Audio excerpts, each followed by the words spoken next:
Now, the thing that makes the world go round. Usually you just say money, but we're specifically talking trade here. And the very idea that trading our way out of the global economic downturn, particularly the jobs slump, might be a whole lot more effective than simply austerity or stimulus.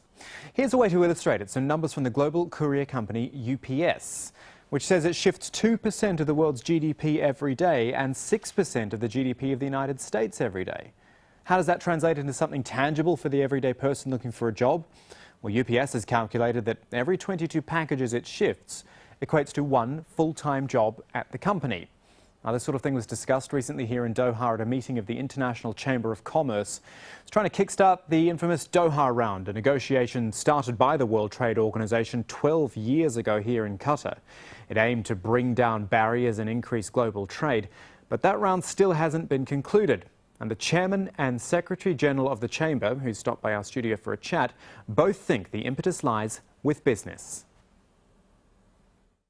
It's businesses that are saying we're in a crisis, and it's not governments that are going to create the jobs that are going to get us out of this. It is business that's capable of doing it, but you've got to, in fact, unleash the power of business to invest. But then are we getting into this sort of vicious circle situation, almost chicken and egg sort of thing, where business wants to do something, but the conditions aren't perhaps conducive towards good business at the moment? You know, the austerity decisions which economies and governments take, they're stifling business in many ways, and yet you guys are saying business has got to be the driver of growth. No, but you know, as we are very pragmatic, we are not pressing the governments to take all the decisions which were envisaged.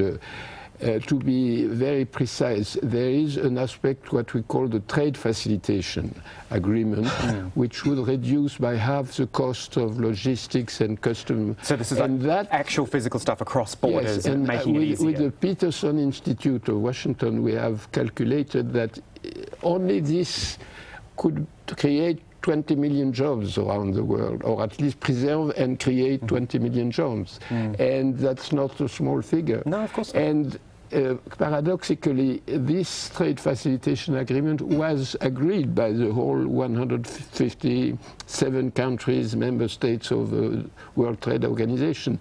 But there was a bylaw of WTO, if all is not agreed, nothing is agreed. It's a key priority for the business. Okay, so there... And you know, the question of an answer to why is Doha stalled. I mean, I was here in Doha when at the ministerial that launched this. 2001. And it was really considered to be a watershed, because this was the first round, you know, in all the 60-year history of the evolution of the GATT and the WTO, first round that really said, we're going to open the door to developing countries. We want to bring them into the trading system, and that will be, you know, the best way to, in fact, ensure that their living standards continue to rise. So it was a very hopeful moment. But, you know, the world then proceeded to divide. India, Brazil, Turkey, Argentina, etc. Suddenly became not developing, but they emerged.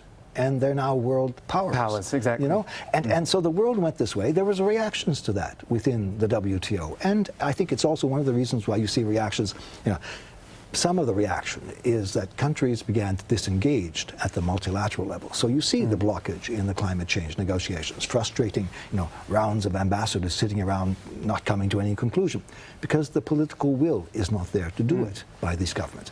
So let me stop on that point, because that's one thing I wanted to bring up with something Gerard mentioned earlier. You've got all these ideas, the trade facilitation idea is there, and the governments are receptive to that sort of thing.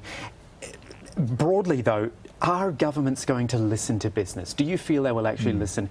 Because, you know, look at somewhere like the UK at the moment, where the austerity measures that are put in place are very unpopular, and yet the British government won't move on that, even though business, particularly saying we need help, you know, this is stifling us.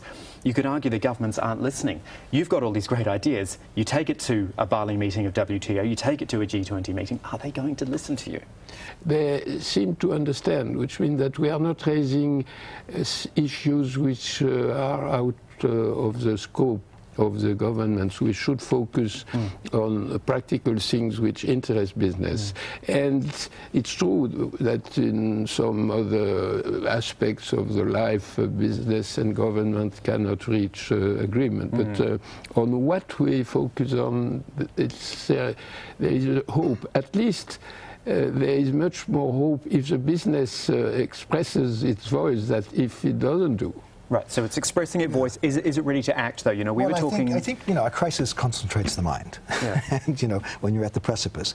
And for many governments, you've got levels of unemployment which are extremely high and worrying. I mean, socially, you know, creating situations of instability, potentially. There's an obsession in China, in India, in all the major economies, in Brazil, to continue to create employment and raise standards of living for the millions that are coming onto the markets all the time. I mean, India is looking at 500 million young people coming onto the markets in the next few years.